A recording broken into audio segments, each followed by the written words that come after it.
Alright, we're back here. I hope you guys enjoyed those two matches from the AWA title reigns of Nick Bockwinkel and Vern Gagne.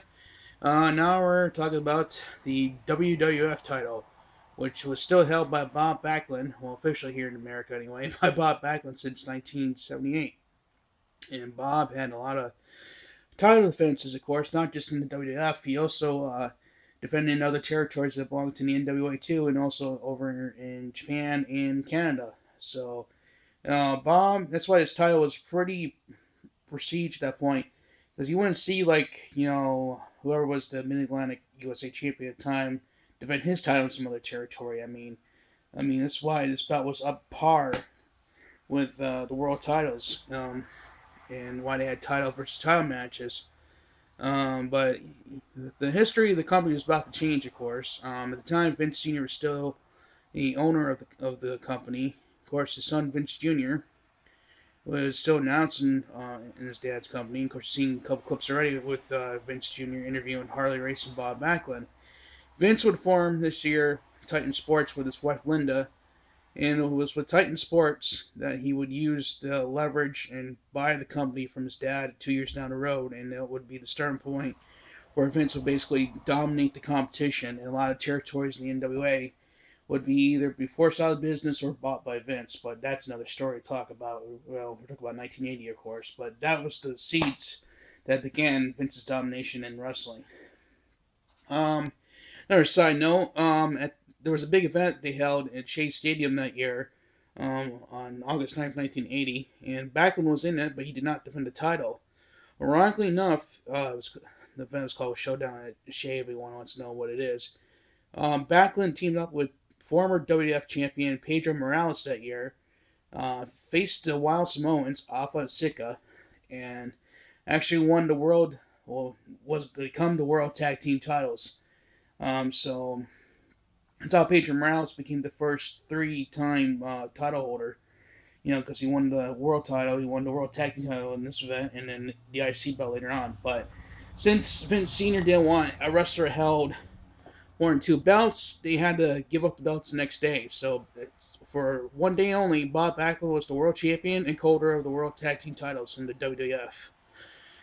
But let's see, probably Backlund's one of his first major toughest opponents he ever faced in 1980, mainly he faced him in MSG and the Philly Spectrum, was Hulk Hogan. And this was Hogan's first year, or about a year since he's been with the company. And apparently Hogan gave Backlund for his money, but of course, we'll see the legendary Hulkster get his due, a few years down the road.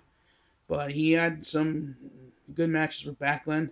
Backlund had a hard time really being against him. He mainly lost to Hogan by countouts. And of course, Backlund's biggest opponent and biggest feud probably that year was against Ken Patera.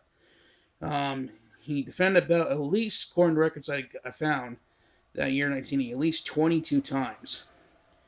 Now, he also defended the belt against Ken in the St. Louis territory, which we'll get to that a little bit later.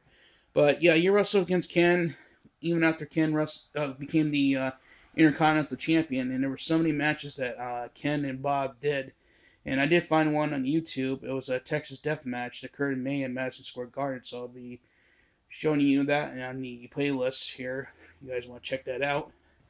And also Backlund, besides defending the belt in the WWF, other territories defended in, and it's kind of how Vince Jr. you really think about it, Vince Jr.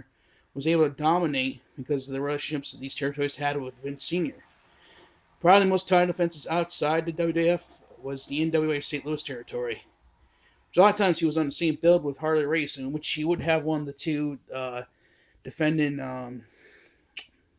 title versus title matches, I should say, in St. Louis, obviously, the other one being in Madison Square Garden. But he would face Patera there. He would defend the belt against Dick Murdoch in that territory, and I believe also Lord Alfred Hayes would have a shot at Bob Backlund's WWF title in St. Louis. And defended once up in Toronto and for the Maple Leaf Company against Destroyer, who was a former AWA World Champion himself. Backlund also defended once in Georgia Championship Wrestling against Toru Tanaka. He also going down to Championship Wrestling Florida, wrestling against Don Morocco and Antonio Inoki, which they have a history in Japan, which I'll talk here about in a bit, which basically now. But Backlund defended the title in New Japan. Technically, Antonio beat Backlund for the title in 1979, but it's kind of hush-hush here in the United States. It's not really recognized. But Backlund did defend the belt against Antonio again in Japan as well, and also against Stan Hansen and Dusty Rhodes, which I have both matches on YouTube. I found the Dusty Rhodes one is really interesting because Dusty was still an NWA mainstay. He did wrestle Superstar Billy Graham for the WWF title back in '77, and Dusty won the NWA World title a year before. So it would be interesting if Vince Sr. wouldn't allow that in Japan, that Dusty would be the WWF title holder. And guess who knows how the history would have been like. I mean, if Dusty won that title, would Hogan wouldn't even be an equation when Vince Jr. bought the company from his dad? Because who knows, Dusty might have been a better WWF champion than he was an NWA World Champion. Who knows? But again, Dusty was the mainstay for the NWA, so it's a good thing Bob Backlund still won that match. Or actually, he didn't win that match, but you guys would check it out anyway. But Backlund also wrestled in the NWA Hollywood against guys like Ron Starr and Butcher Brannigan, and then he wrestled up in the Montreal promotion of Russ Rock against the Hangman. But a lot of the matches that he would wrestle,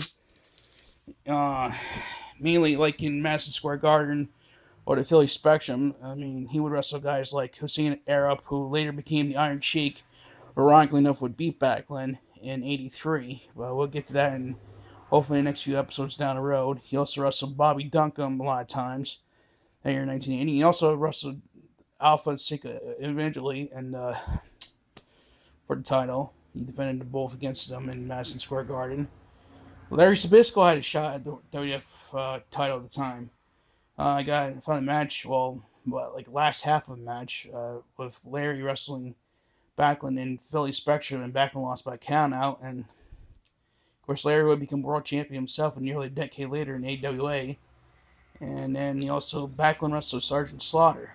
But other than that, Backlund had pretty much a good year, 1980. His officially second year in his reign, and Backlund was definitely a mainstay for the company. Vince Sr. was all the way behind him. And so I hope you guys enjoy these classic matches with Bob Backlund defending the world, then the WWF title. Of course, not the WWE world title, but it was world title. A lot of people booked, especially in that area of the country. So thanks for checking out this clip again, and see ya after the Bob Backlund matches.